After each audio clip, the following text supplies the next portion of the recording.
আজকে দুধটা কেটে গিয়েছিল, তো সেটা থেকে ছেনা হয়ে গিয়েছিল। তো মা সেই ছেনাটিকে রেখে দিয়েছিল। তারপরে সন্ধ্যাবেলায় ঘুম থেকে উঠে ভাবলাম আজকে একটা কিছু বানানো যাক। তো সেই ছেনাটা দিয়ে আজকে আমি ছেনার কেক বানিয়েছি। তো চলো দেখে নেওয়া যাক আমি কিভাবে ছেনার কেক তৈরি করলাম। তো প্রথমে আমি ছেনাটাকে জলটা ঝারিয়ে একটি বাটির মধ্যে তুলে নিলাম। জলটা এতটা না ঝাড়ালেও হবে, যদি খুব শুকনো হয়ে যায় তো ছেনার জলটি দিয়ে পর একটু নরম করে নিতে হবে। তো ছেনাটাকে নিয়ে আমি 2 চামচ সুজি দিয়েছি এবং হাফ কাপের মতো চিনি দিয়েছি এবং বেকিং পাউডার দিয়েছি এবং তার সাথে আমি 1 চামচের মতো ঘি দিয়েছি এবং এটিকে আমি এরপরে ভালো করে মেখে নেব। ঘিটা দিলে ভালো গন্ধ আসে। এরপর এটিকে আমি ভালো করে মেখে নেব যেন বেশি দানা দানা না থাকে। এরপর ওই ছেনার জলটিকে একটু একটু দিয়ে পর মেখে নিতে হবে। আমারটা একটু শুকনো হয়ে গিয়েছিল, অনেকক্ষণ ধরে জলটা ঝাড়তে দেওয়া ছিল বলে।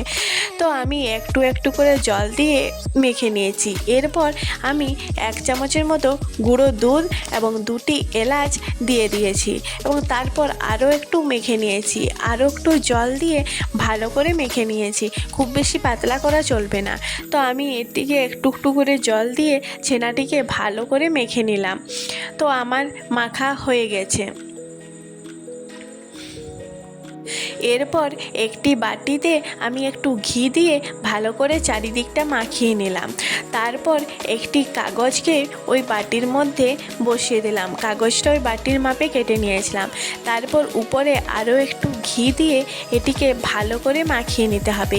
চারিদিকটা ভালো করে মাখিয়ে নিতে হবে। যত বেশি একটু ঘি দেওয়া হয় তত ভালো হয়, কাগজটা উঠে আসে। এরপর ওই যে ব্যাটারটাকে আমি তৈরি করেছিলাম ছেনার, সেটাকে একটু একটু করে ওই বাটিটার মধ্যে দিয়ে দিতে হবে এবং হাত দিয়ে এরকম একটু ভালো করে বসিয়ে নিতে হবে।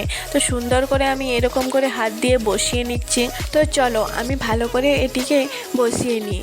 তারপরে একটি প্রেসার কুকারে আমি কিছুটা বালি এবং 4টা পাথর স্ট্যান্ড করে সেটিকে কিছুক্ষণের জন্য 15 মিনিটের মতো আরাম করে নিয়েছি এবং ওই যে বাটিটিকে আমি বসিয়ে প্রেসার কুকারের ঢাকনাটা বন্ধ করে দিয়েছি 40 মিনিটের মতো।